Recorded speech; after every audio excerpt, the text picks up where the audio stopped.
wasn't even gonna make this video today because I'm so freaking busy. But over here, we practice what we preach and we follow through. So if I'm all over the place, I'm so sorry, but you're just gonna have to take me as I am.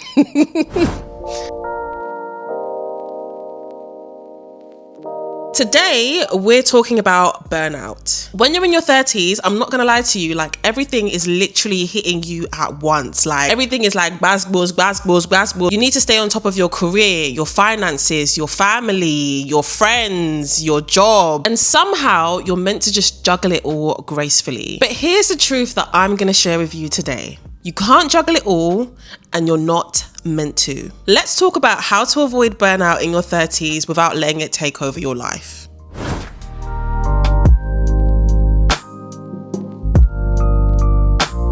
Burnout as you get older doesn't just come from working too hard. It comes from trying to be everything for everyone. Let me know in the comments if your situation looks a little bit like this. You're managing your job, trying to maintain a social life, all while helping your parents. Maybe you have a side gig, a side hustle, all while trying to maintain relationships with your friends, while still making time for the gym, therapy, meditation, skincare, making sure you drank enough water for the day, all while trying to heal your inner child. It's a lot. And I'm not gonna lie, like I really suffer with this. Like I really hit a wall recently. There was a week where I had like so much going on. I was getting through all of my tasks, but I literally felt like I was drowning. My body was running on caffeine, I wasn't sleeping properly, and the smallest inconvenience had me ready to either cry or crash out. And that's when it hit me, like, this isn't sustainable. I wasn't being productive, I was just being stretched really thin. And the maddest part of it is that I felt guilty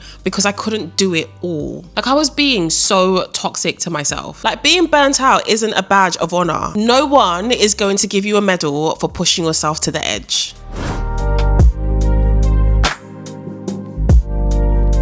Here's one thing I need you to remember. Having balance isn't about doing everything. It's about having discernment, knowing what can be done, what should be done, and what can actually wait. You need to stop wearing struggle like it's a badge of honor because it's actually very toxic, and hustle culture has got us feeling like we can't rest or has us feeling guilty just because we've taken a break. But I'm gonna keep it real with you. Overfunctioning doesn't make you successful. You don't need to fix everybody's problems. You don't need to be reachable 24/7, and you don't need to prove your worth by doing the most at all times. You need to be honest about what you have capacity for, and that includes yourself as well as everyone else.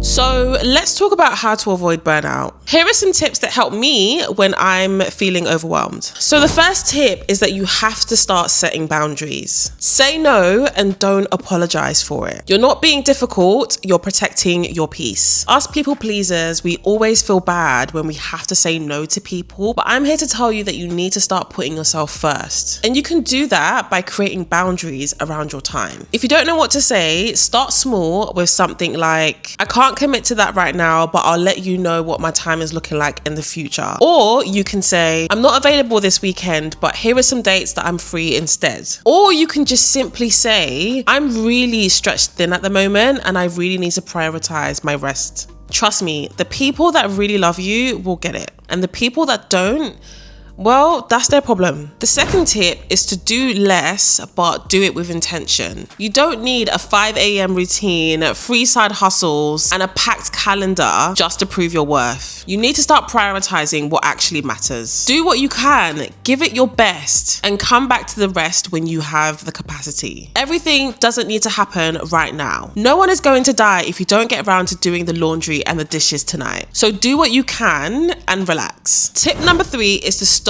outsourcing your value to productivity. I'm gonna hold your hand when I tell you this, but you are not your output. You're not only worthy when you're achieving things. Resting, recovering, and existing is actually enough sometimes. So I need you to remember that you have free will and you are allowed to rest. You're a grown woman. Who is going to beat you? So take time out for yourself. I'm also going to need you to check in with yourself regularly. Ask yourself the honest questions. Am I doing this out of obligation? How long can I do this for? Is this sustainable? What do I need more of and less of? Burnout happens when you ignore these questions for too long. And finally, I'm going to need you to stop suffering in silence and communicate with the people around you. Burnout gets worse when you're trying to carry everything alone. And you need to start letting the people around you know what's going on with you. You'd be surprised about how much help is actually available when you just start to open up. So I'm gonna need you to speak up because nobody can help you if they don't know that you need it. You're superwoman, and I really admire that about you. But I'm here to tell you that you don't need to do it all the time. You just need to do what matters the most to you and do it in a way that's kind, honest, and sustainable to you. The pressure won't go away, but the boundaries, the mindset shift, that's how you protect your peace. If this video has helped, drop no more burnout in the comments. And remember to like and share this video with anyone that you think needs it. And I'll see you again in the next one. Bye.